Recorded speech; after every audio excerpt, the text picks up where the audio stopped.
우리 2주 전에 이제 이스라엘 백성들이 여리고성을 무너뜨리고요. 그 기세를 몰아 이제 아이성까지 점령하려고 이제 들어갔었습니다.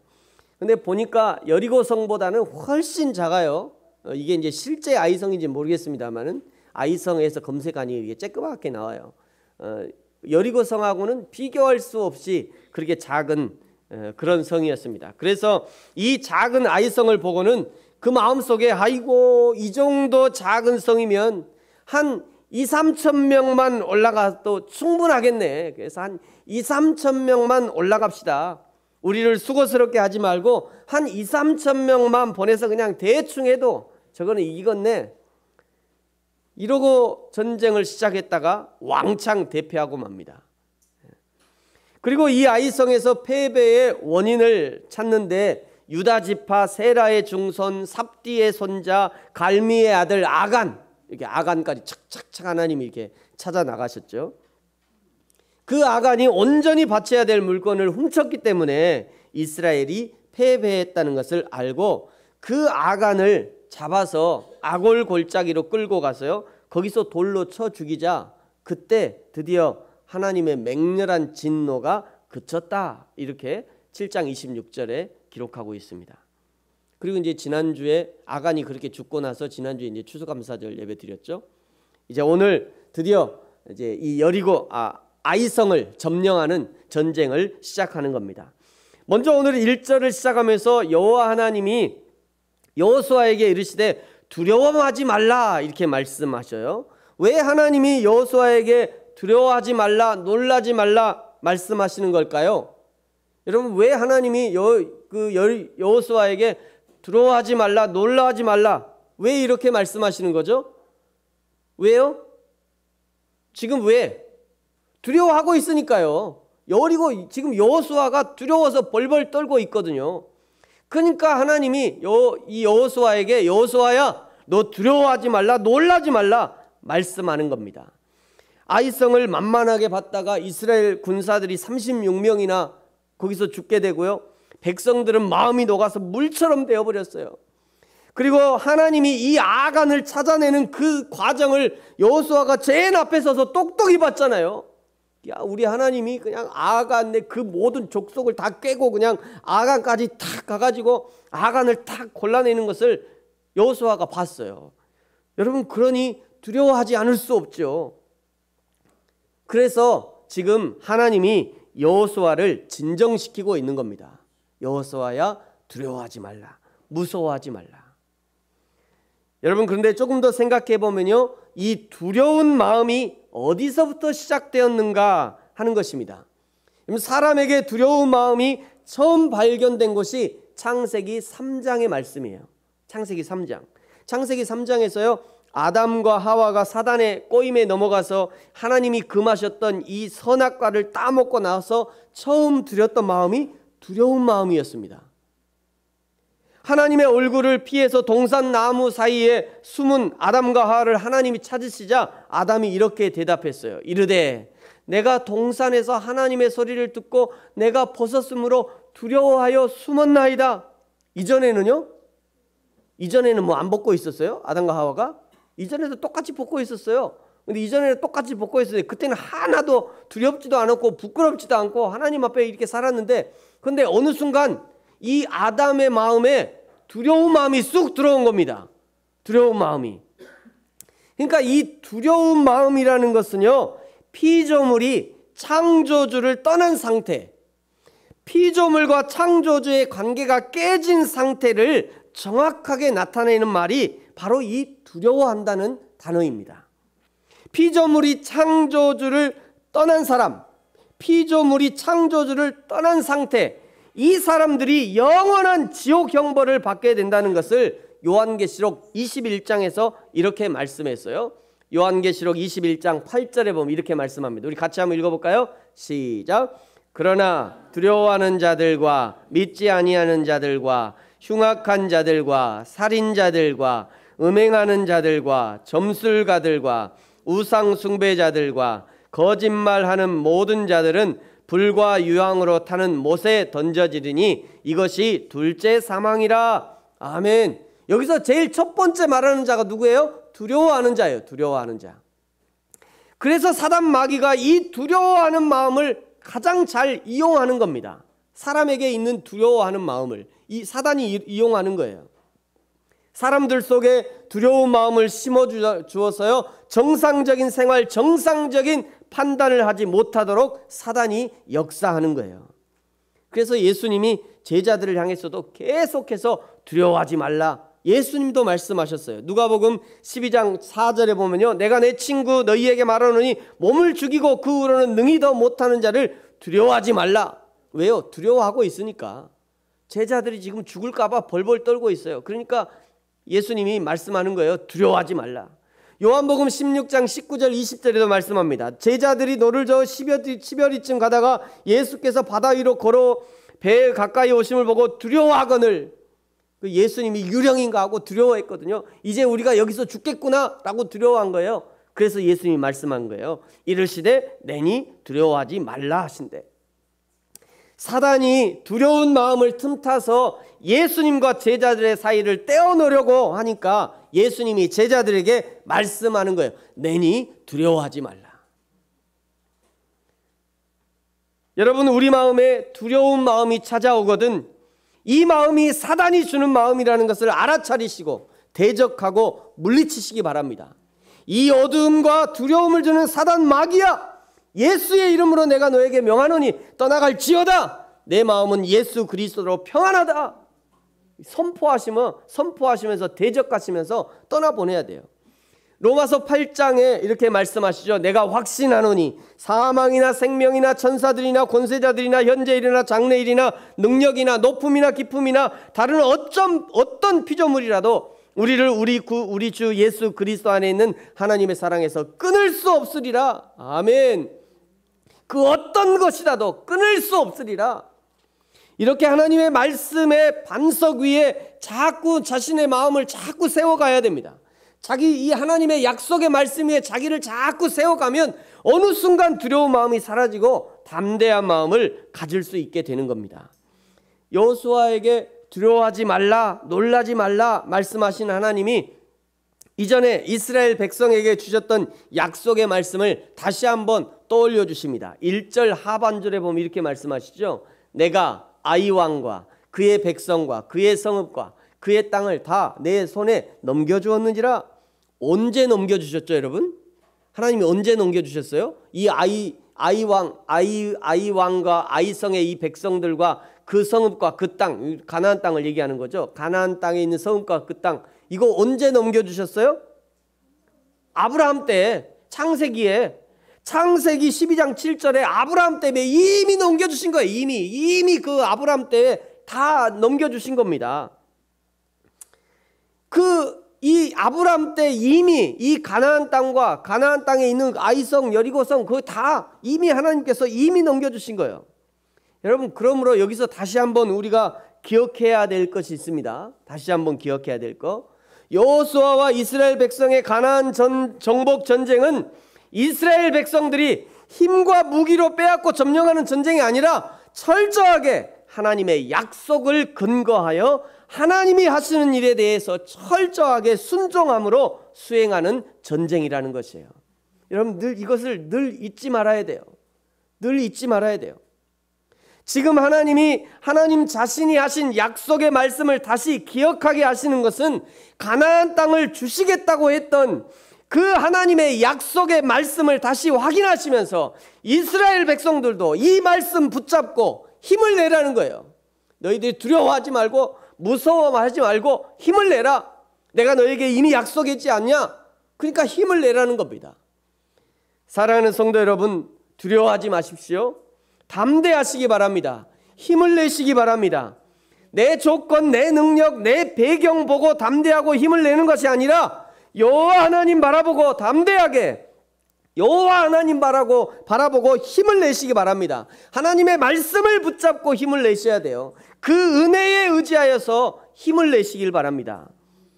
여호수아와 이스라엘 백성들을 격려하신 하나님이 이제 아이성을 점령하기 위해서 작전을 짜주시는데요. 오늘 2절에 보니까요, 여리고성을 점령할 때는 생명 있는 것은 다 죽이고 그 은금 동철은 다 여호와의 곳간에 드리라고 하셨는데, 이번에 아이성에서는요, 아이성의 사람들과 왕을 죽이는 것은 동일한데 그 다음이 약간 틀려요. 오직 거기서 탈취한 물건과 가축들은 너희 스스로 가지라, 이 말씀하셔요. 여리고성에서는 다 죽이고 여호와의 성에 들여놓으라 이렇게 하셨는데, 이번에 아이성에서는 사람들이나 왕들이나 동물들은, 사람들은 죽이고 아이 왕과 사람들을 죽이고 거기서 이제 가축들이나 나머지 물건들은 너희가 가지라 이렇게 해요. 왜 여리고성과 아이성에서 물건들과 가축들을 대하는 방법이 이렇게도 달라지는가? 이것은요, 율법의 정신을 조금 이해해야 할 필요가 있습니다. 율법 정신. 출애굽기 13장 12절에 보면 이렇게 말씀하셔요. 너는 태에서 처음 난 모든 것과 내게 있는 가축의 태에서 처음 난 것을 다 구별하여 여호와께 돌리라. 수것은 여호와의 것이니라. 처음 난 것은 다 여호와의 것이래요. 또 레위기 27장 26절에도 말씀하셔요. 오직 가축 중에 처음 난 것은 여호와께 드릴 것이라. 소와 양은 여호와의 것이니 누구든지 그것으로는 성별하게 드리지 못할 것이니라. 처음 난 것은 다 여호와의 것이라고 말씀하시는 겁니다. 처음 난 남자도 하나님의 것이고 처음 맺은 열매도 하나님의 것이고 처음 난 것을 여호와 하나님의 것이라고 말씀하시는 것은 그 수확을 주신 하나님을 기억하라는 의미예요.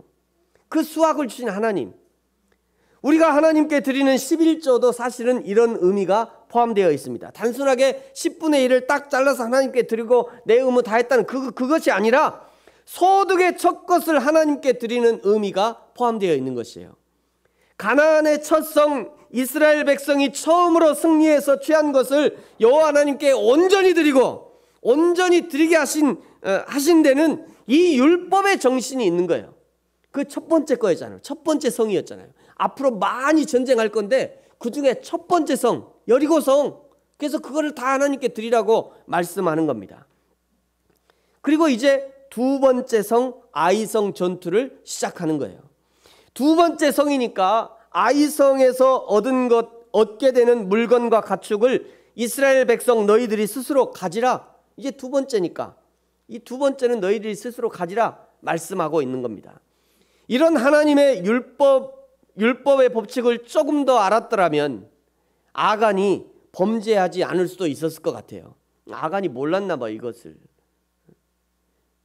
유다 족속이게 말이죠.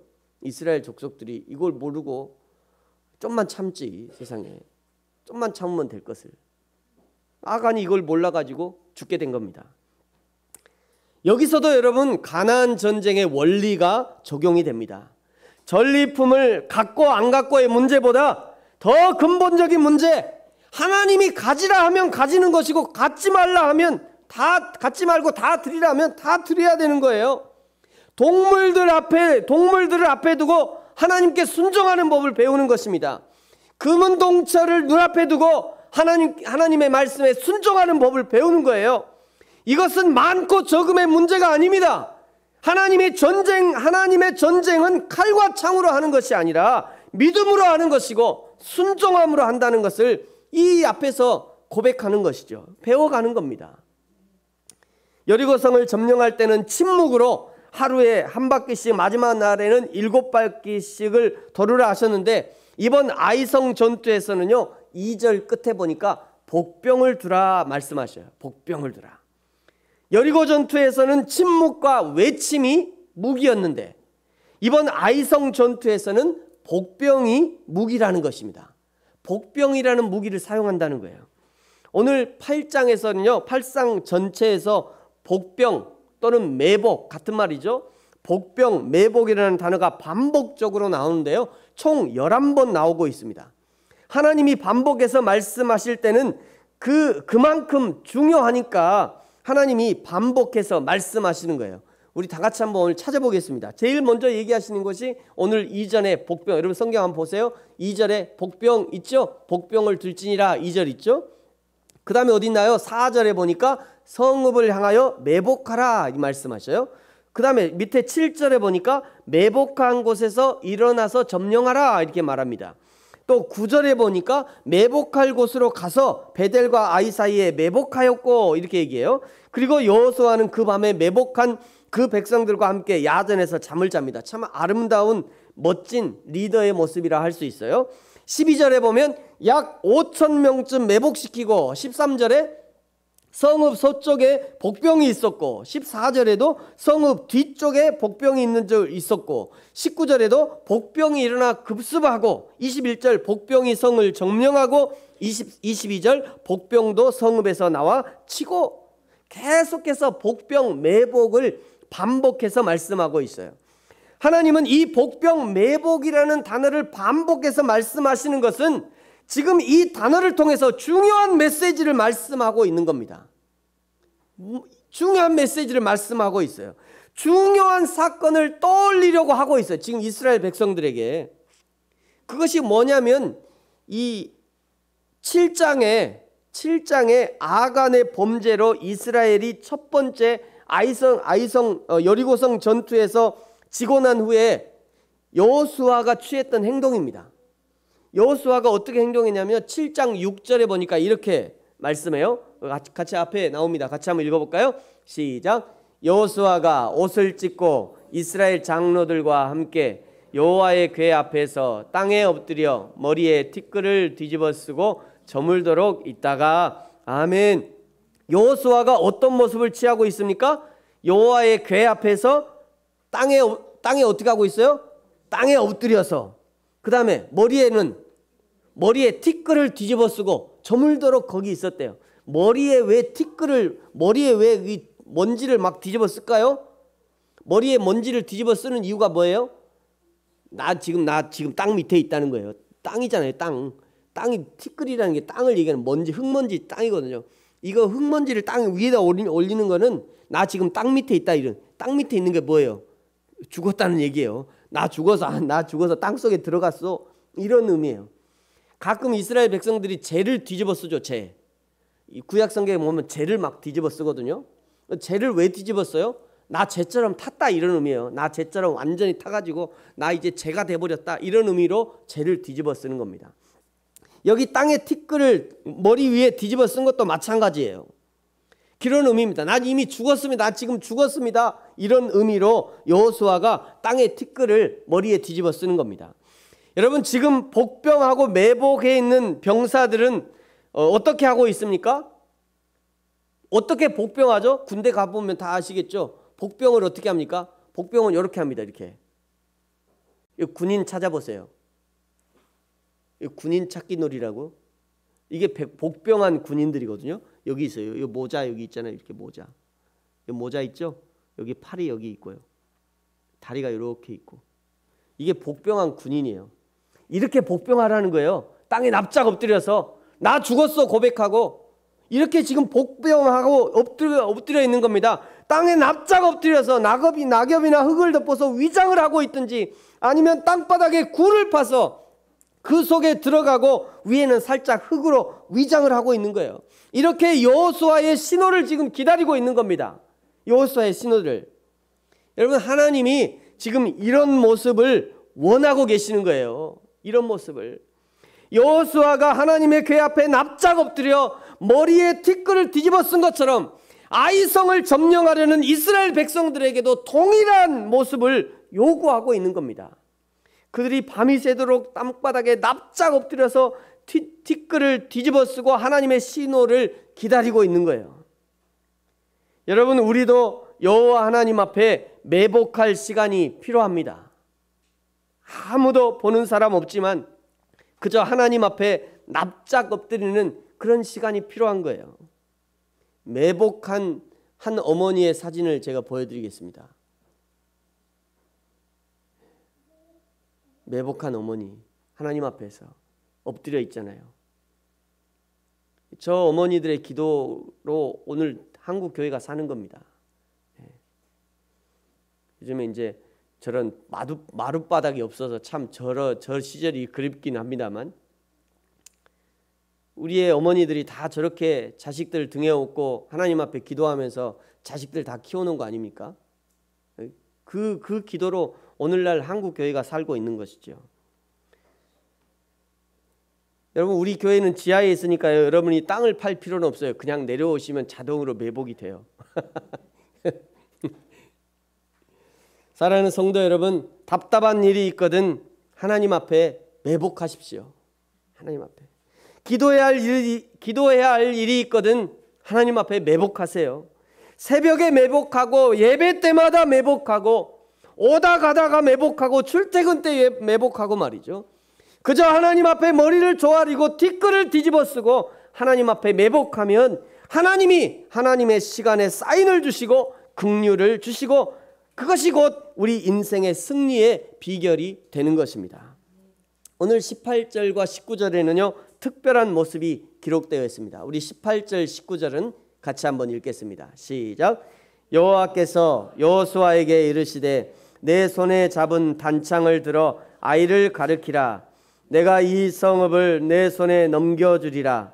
여호수아가 그의 손에 잡은 단창을 들어 그 성읍을 가리키니 그의 손을 드는 순간에 복병이 그들의 자리에서 급히 일어나 성읍으로 달려 들어가서 점령하고 곧 성읍에 불을 놓았더라. 아멘.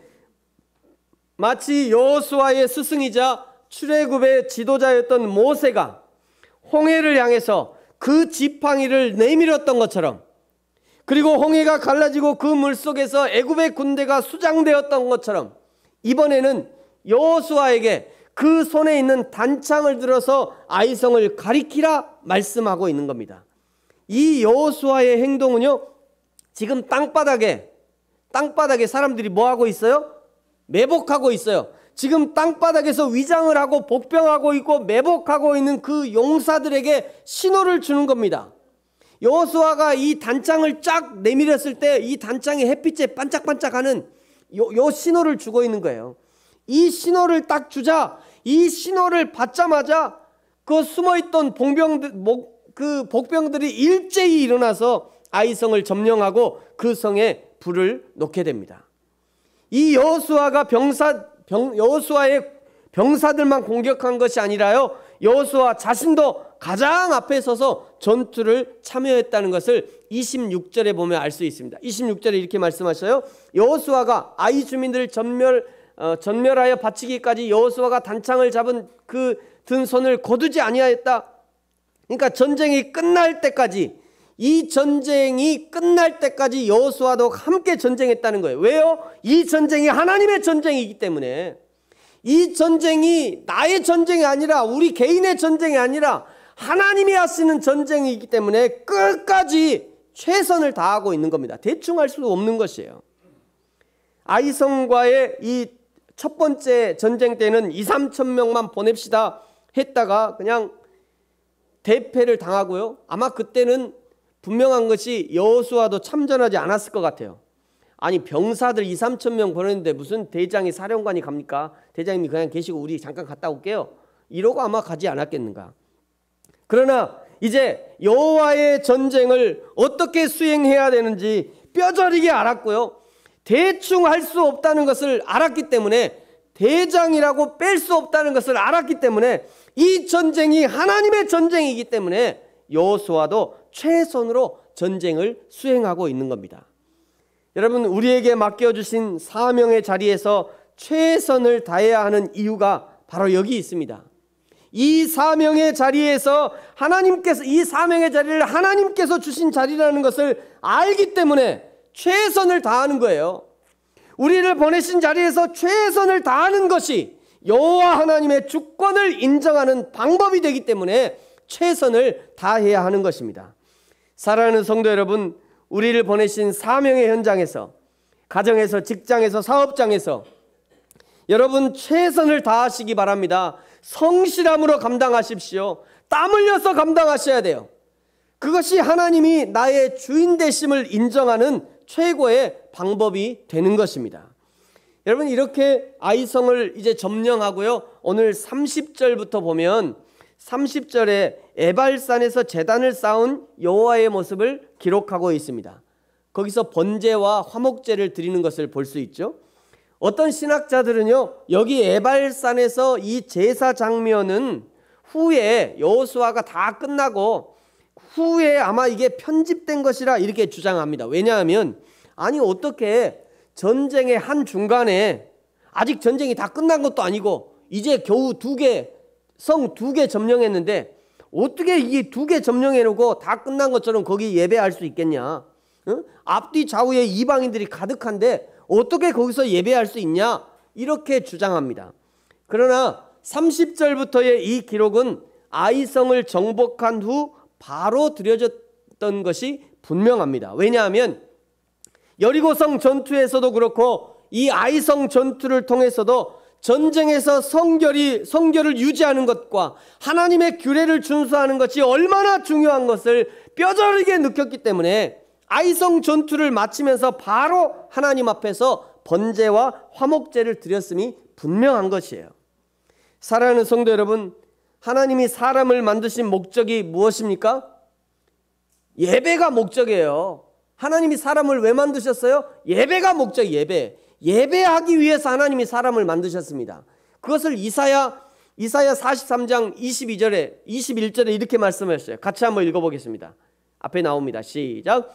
이 백성은 내가 나를 위하여 지었나니 나를 찬송하게 하려 함이라. 아멘. 여기 찬송하게 하려 함이라. 이 말씀이 그냥 목소리 높여서 찬송하는 것만이 아니라 여호와 하나님을 예배하기 위해서, 이런 의미입니다. 예배하기 위해서. 그러니까 하나님이 우리 인간을 만드신 목적은 예배하게 하기 위해서 만드신 거예요. 저와 여러분의 모든 활동의 목표가 바로 여기 맞춰져 있어야 합니다. 행복한 가정을 이루어야 할 이유가 무엇입니까? 거기서 예배하기 위해서예요. 여러분, 건강해야 될 이유가 무엇입니까? 그 건강을 가지고 하나님을 건강한 육체로 예배하기 위해서 건강해야 되는 거예요. 성공적인 직장생활, 성공적인 사업을 해야 될 이유가 무엇입니까? 거기서 최선으로 예배자의 삶을 살기 위해서 성공도 해야 되는 거예요. 여러분 지금 행복하십니까? 여러분 행복하시면 그 행복한 자리에서 하나님을 예배하십시오. 여러분 지금 건강한 육체를 갖고 계십니까? 그 건강한 육체를 가지고 하나님을 예배하셔야 됩니다. 여러분 지금 직장생활, 사회생활, 사업이 잘 되고 있습니까? 그러면 그 보내신 삶의 현장에서 여호와 하나님 앞에 감사하고 예배하고 찬송하는 자가 되어야 하는 것입니다. 여러분 혹시 하나님의 창조의 목적이 뒤바뀌어 있지는 않으십니까? 너무 행복해서 예배를 소홀히 하고 말이죠.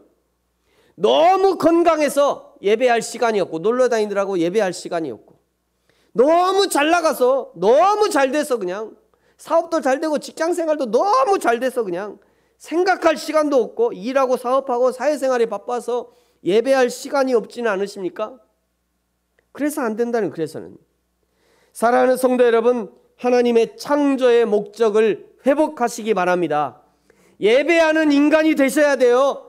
예배하는 사람이 돼야 됩니다. 하나님께 감사하는 사람, 하나님께 영광 돌리는 사람, 그런 인간이 돼야 되는 것이에요. 그것이 인간의 본성이고 사람다움을 회복하는 지름길이 되는 것입니다.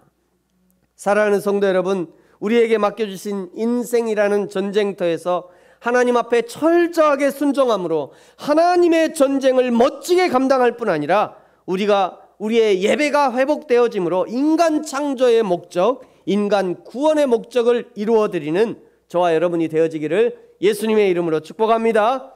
아멘. 기도하겠습니다.